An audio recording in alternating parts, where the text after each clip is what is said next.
Como todos perceberam, como é de conceito de todas as Sagradas Escrituras, né? O que foi, na verdade, instituído pela pregação de João Batista, existe uma centralidade em Jesus e ela não está aberta para outros horizontes. Eu quero me referir à igreja aqui, outro tipo de manifestação ou de pensamento religioso, porque aquilo que ele trouxe por intermédio dele mesmo e de sua obra já é suficiente para instituir e edificar essa igreja que Deus procura agora testificar a sua salvação. Amém. Mas hoje em especial, irmãos, pastor, eu vou tratar biblicamente falando aqui o que está sendo praticado por alguns, inclusive dentro do cristianismo, que é a inteligência emocional. Aquilo que muitos conhecem por saúde mental. Está sendo muito usado há muito tempo. A igreja evangélica vem se utilizando desse recurso que é a filosofia. E essa filosofia em específico é intitulada como hermética. E eu posso dizer aos amados irmãos que o nome é até esquisito, mas que vocês podem, na verdade, até pesquisar, que toda ela se baseia em técnicas de pensamento positivo e superação mental. Mas eu vou falar algumas definições sobre essa ciência, tá? E vou explicar para os irmãos exatamente onde eu quero chegar com isso. Bem, eu encontrei uma frase de uma intitulada cristã que ela diz o seguinte aqui, ó. Fiz um curso de inteligência emocional e no final pedindo para que cada um agradecesse de acordo com a sua crença. Daí ela termina a frase: então eu fui e agradeci a Jesus. Então é muito triste esse tipo de atuação quando a ciência se mistura com a fé, porque são duas coisas completamente opostas, tá? Nas escrituras não se misturam por questão de natureza e origem, tá? Uma é concursada, provém do homem, ciência humana, tá? Mas a ciência de Deus provém dele e é para ele. Então ambas são opostas, mas não é meu tema com você hoje aqui explicar sobre ciência. Mas em compensação, esse tipo de prática ou técnica, não posso dizer assim que é psiquiátrica, ela tem uma raiz muito forte, se os irmãos estudarem, que é o panteísmo. O panteísmo ele sempre esteve muito presente dentro do movimento cristão, do movimento evangélico. E por quê? Porque ele traz esses traços de religião mística, ao mesmo tempo também trabalho mental. Hoje a igreja evangélica ela tem deixado claro que ela é um manual de autoajuda, ou seja, de explicações, de dinâmica humana, de autovalorização de dinâmica humana. Só que evangelho não é isso. Eu vou pregar para vocês aonde contrasta. Mas explicando aqui. Então, se a raiz está no panteísmo, o que a gente pode falar sobre isso? O entendimento do panteísmo é que Deus ele é um complexo que habita na natureza, no cosmos, nas coisas criadas. Eles negam que Deus seja uma pessoa, que ele tenha uma identidade, a parte de tudo que está construído.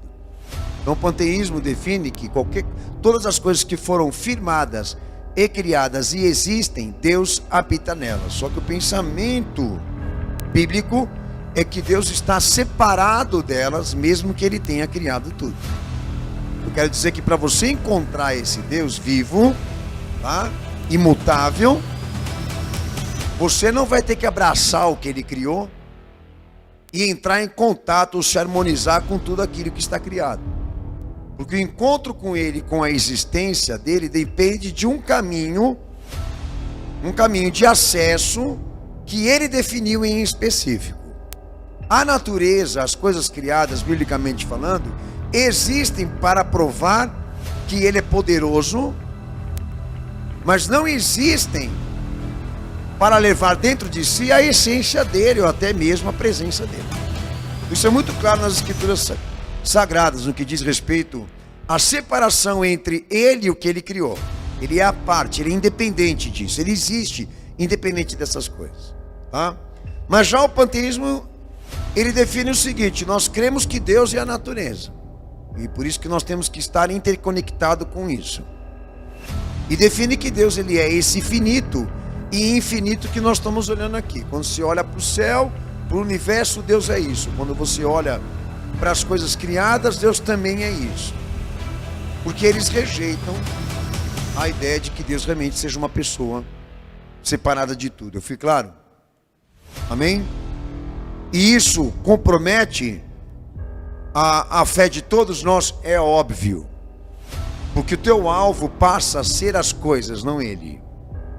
E Jesus foi vítima disso. Tá?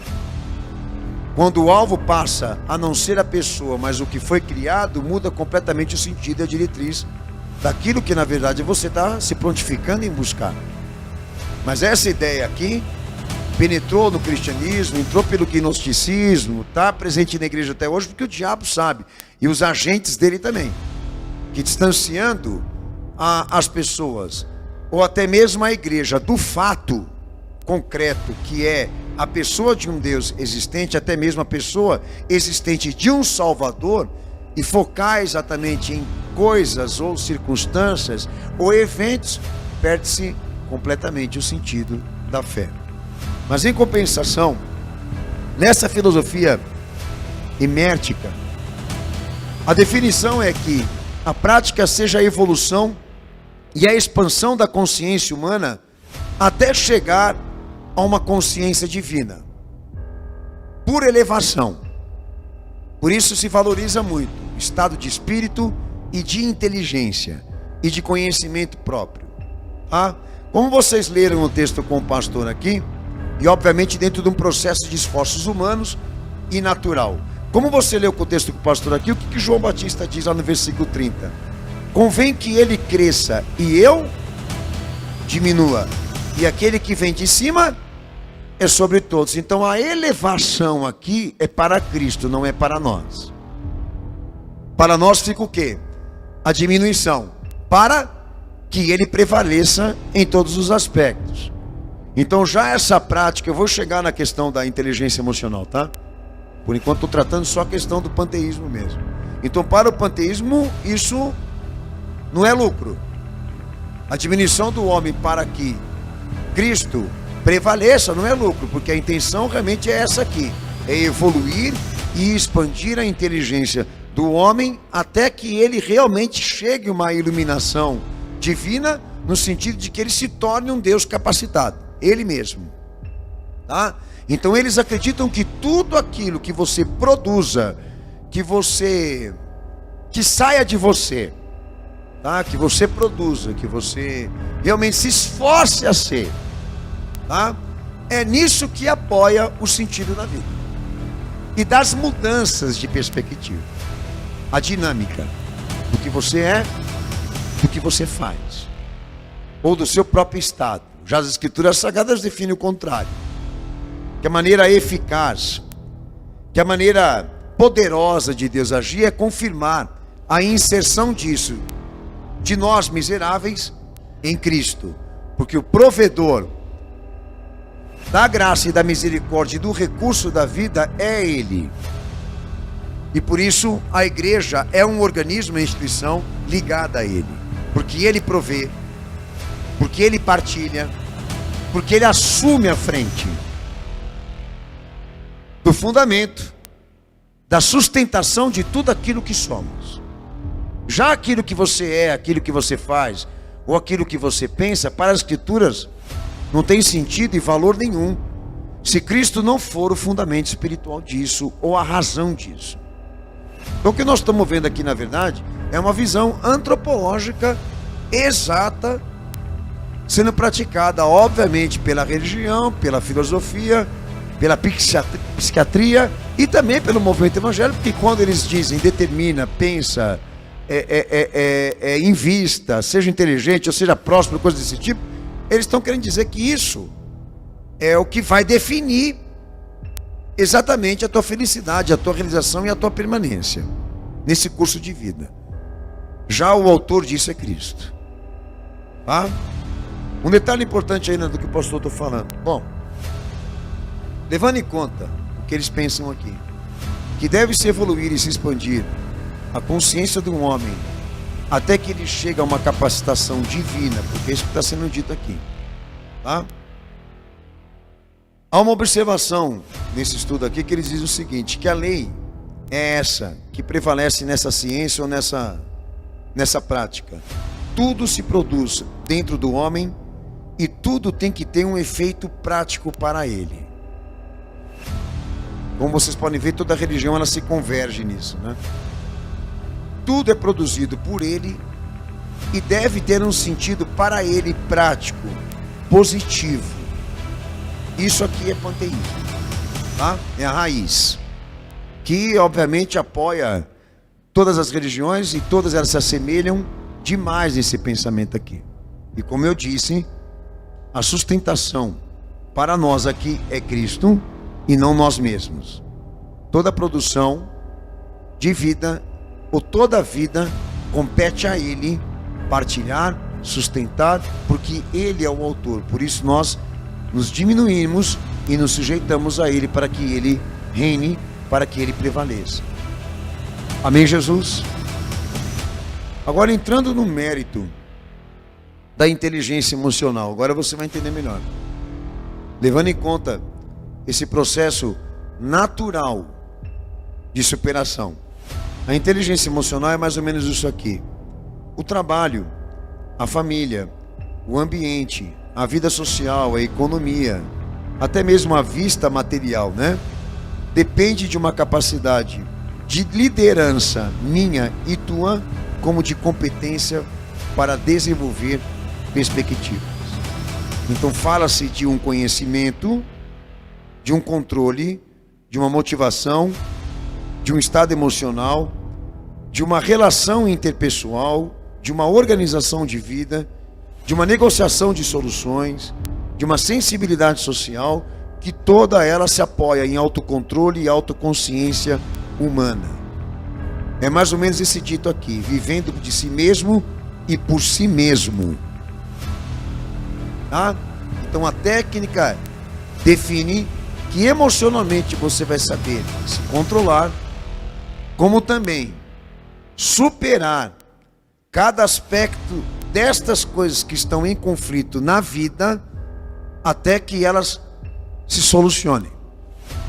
Você vai ter um estado de paz, de espírito interno, que não vai esgotar recursos emocionais até que você consiga colocar cada um desses detalhes relativos a você, trabalho, família, ambiente, vida, etc., em ordem como você espera. Tá? Isso aqui é nada mais do que inteligência emocional. Tá? O que eu posso falar mais um pouquinho sobre isso para os irmãos aqui? Tem um detalhe aqui, que me garante que esses aspectos relativos à nossa vida, ou às nossas atividades, aonde certifica que eles vão melhorar? E até que ponto tudo isso que eu adquiri pela inteligência, pela capacidade própria, ou até mesmo por essas técnicas, até onde elas vão se manter em mim, até onde eu vou ter esse recurso para conseguir aguardar e esperar por alguma mudança em alguma área específica que eu citei aqui. Porque é meio relativo. Trabalho, por exemplo, é relativo que o meio econômico, que a vida econômica de todos nós aqui se mantenha, até pelos nossos esforços, se mantenha positivamente para nós. Eu quero dizer para os amados irmãos que a vida bate muito e obrigatoriamente nós aprendemos com ela, de que nada aqui nesse mundo é eterno, nada veio para ficar, tudo oscila, tudo é relativo. A pergunta que eu te faço aqui é essa, que se realmente eu estou prontificado a trabalhar, né, por esforços próprios, o meu estado de espírito, diante da perspectiva que me afronta e que me abala, a pergunta que eu te faço aqui é essa: até que ponto eu vou conseguir me manter espiritualmente, moralmente, psicologicamente, à espera de que alguma coisa aconteça lá fora?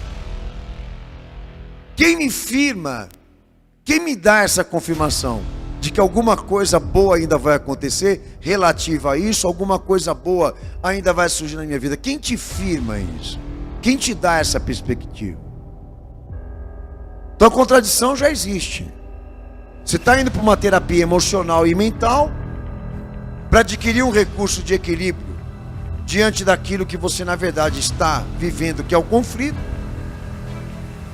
Mas tem um detalhe: no que diz respeito ao conflito e aquilo que você na verdade está sofrendo, ninguém pode certificar para você até onde isso vai durar.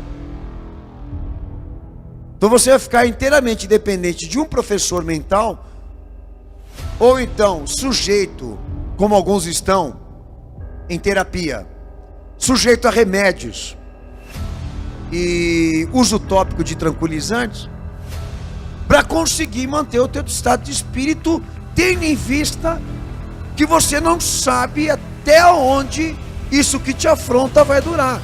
Eu tenho problemas na minha vida que estão indicando isso para mim. Não me comunicam quando que vão parar. Quando essa guerra vai terminar. E a gente vive num mundo de realidades assim e de conflitos assim. Então meio que eu estou sendo direcionado para uma prática, e eu vou trabalhar ela biblicamente com os irmãos, onde até que me ensina essa habilidade de autocontrole e autoconsciência, mas ela não me dá a outra coisa que eu preciso. Os indicativos de que esses fatores que me abalam e que me humilham, então que me rebaixam, um dia talvez eles venham me respeitar, porque a família não tem respeitado, o trabalho não tem me respeitado, o meio ambiente, a vida social também não é pancada para todo lado. Então a única coisa que a ciência me sugestiona é isso, me tranquilizar. A única coisa que ela me sugere ao doping é a anestesia para não machucar, porque o mundo é o mesmo. Então eu digo para os irmãos que se eu não fosse um cristão, eu preferia a realidade do que o isolamento. Eu preferia a visão realista do que a fantasia e a ilusão disso, de que as coisas vão mudar aqui, inclusive nesse mundo, sem que os homens mudem. Exemplo: sem que o ser humano tome vergonha na cara e mude, obviamente, esse sistema corrupto. Agora, de que adianta eu me entupir de inteligência emocional, de otimismo, desse pensamento positivista, se eu vou ser devolvido para o mesmo mundo e para as mesmas pessoas, né? Que sentido prático existe nisso aqui? Não? Você pode ler livros, você pode ter o conhecimento que você quiser, com base na ciência específica que você quiser, que tem até matemática quântica isso aqui, tá? Até em lei da gravidade eles acreditam aqui.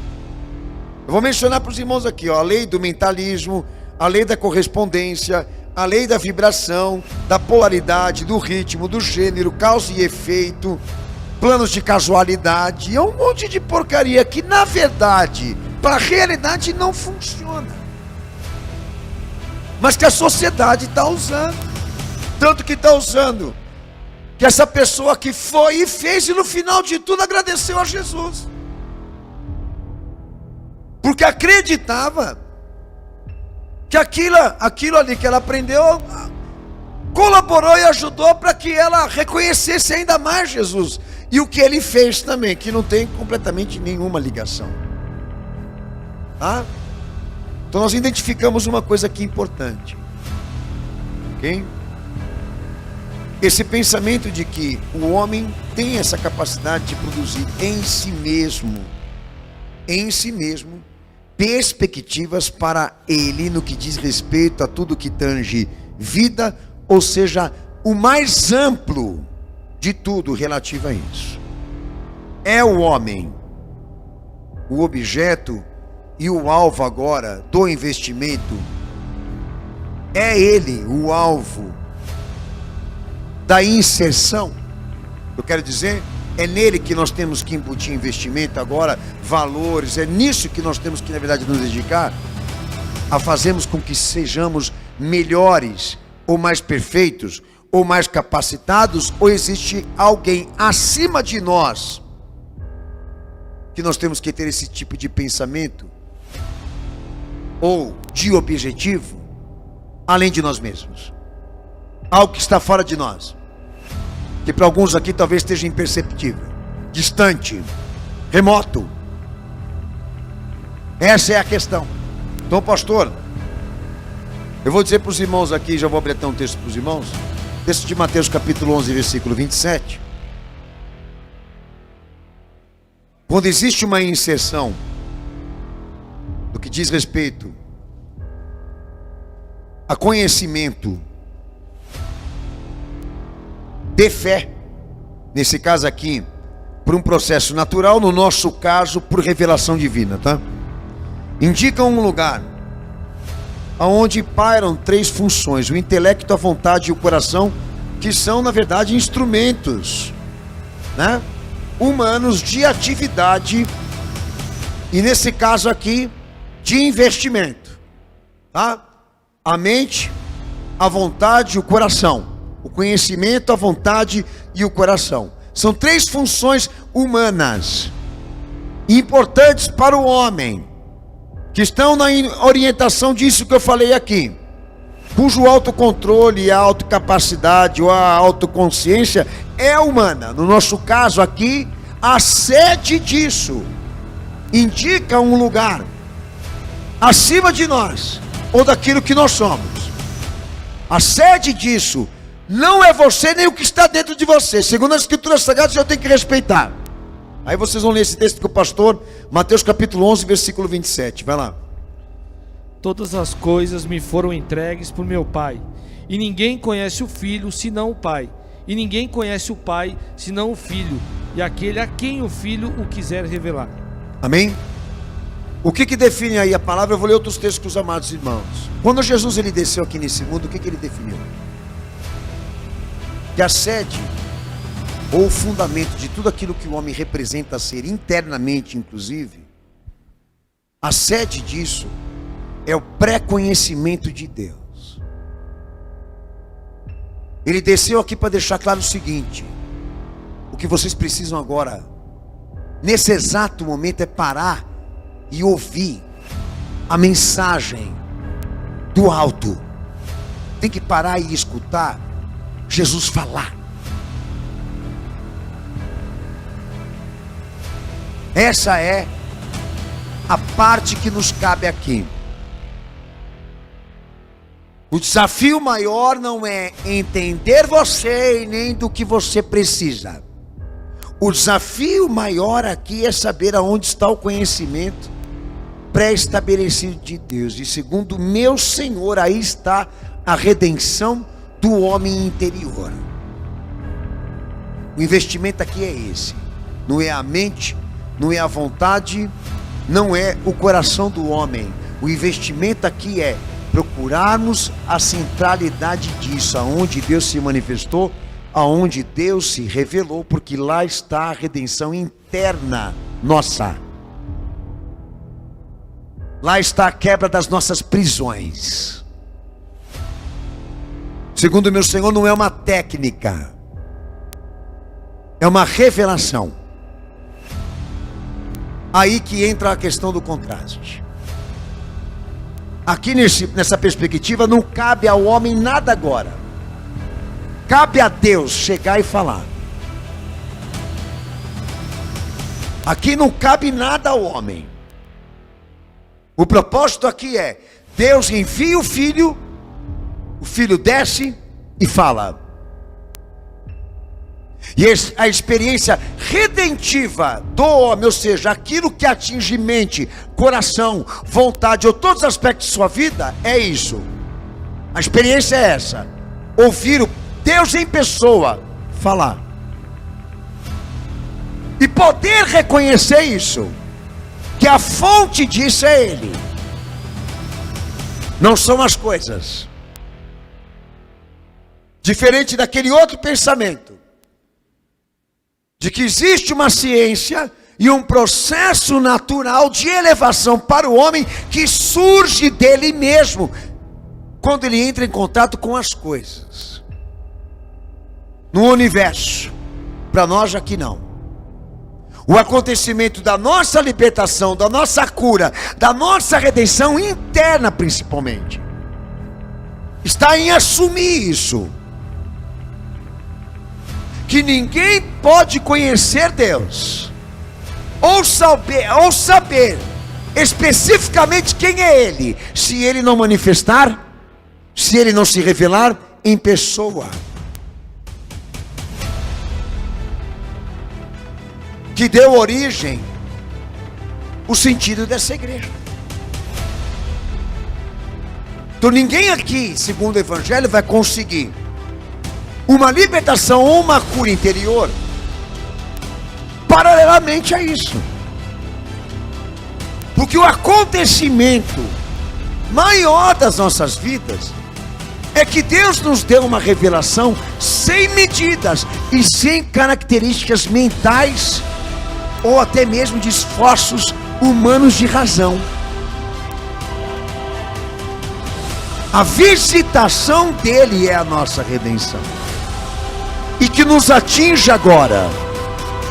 É nessa cura que nós cremos.